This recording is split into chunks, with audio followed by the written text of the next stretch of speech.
Good morning, Grace Harbor. It's Dan. You probably can't hear it in the background, but the thunderstorms have already begun. I love falling asleep to thunderstorms, but I'm not as big a fan of waking up to them, if for no other reason than my dog has no interest in going outside to use the bathroom. The thunder scares him, and when I open the door, he won't budge.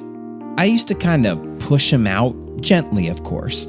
I figured once he was out there, he would go do his business quickly, but he would just stand there at the door getting more and more wet until I came out there with him. So now, I just throw on my rain jacket and go out for moral support. It's like I'm his protector. Once he knows he's not alone, he has the courage to run out into the yard and back. Now, here's the thing. I'm actually not really a fan of getting wet. You'd think that since I grew up in Florida, I would love the beach and swimming pools and playing in the rain. And don't get me wrong, jumping in a pool on a 100-degree day is refreshing.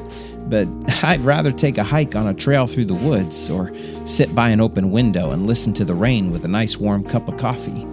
But sometimes, helping others requires us to do things we might not choose to do on our own. Do you think it's important that we're willing to help, even when it's a little hard sometimes? Why or why not? Why don't you talk about that together? And if you need more time, feel free to pause the podcast. I'll be right here when you get back.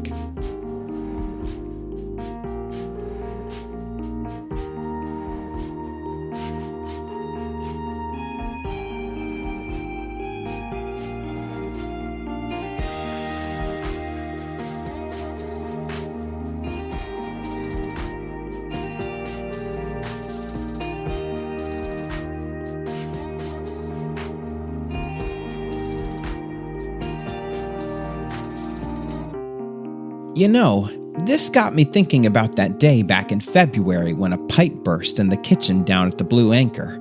The kitchen crew got the water turned off fairly quickly, but they still needed to close to clean up and make the repairs. Within minutes of this happening, I got a call from Mr. Rutherford, who had been there eating lunch. It turns out he had some plumbing experience and knew how to make the fix. So I went over to the hardware store to pick up the supplies he needed and headed on down. Before the end of the day, everything was patched up and they were back open bright and early for breakfast the next morning. Mr. Rutherford certainly wasn't planning on spending a couple of hours as an emergency plumber, and he confessed to me later that he was sore for a day or two from all the work. But, he told me, they needed help, and I couldn't just say good luck and walk away. This is a beautiful picture of our next fruit of the Spirit: kindness. When you think of kindness, what do you think of? For me, I think of being nice, and that's certainly part of it. But there's a bit more to it than that. When the Bible talks about kindness, it paints a picture of doing good for others. It's an active thing. Now, that doesn't mean we need to jump in and try to help with everything. For someone like me with no plumbing experience, going back in the kitchen and trying to fix things would not be helpful. It would be more kind for me to get out of the way and let someone who does know what they're doing step in. But there was also another option. I was able to drop what I was doing and go make a supply run. You know what else is active kindness? Remembering someone's name. It may not seem like a lot, but it takes effort, and it shows others that you care. Same with doing things like saying thank you to people who help, or holding the door for someone at your school, work, or store. Another way of thinking about the sort of kindness the Bible calls us to is generosity. Being generous means giving something to others, not because we have to, but because we choose to. And it's not just things like money or stuff.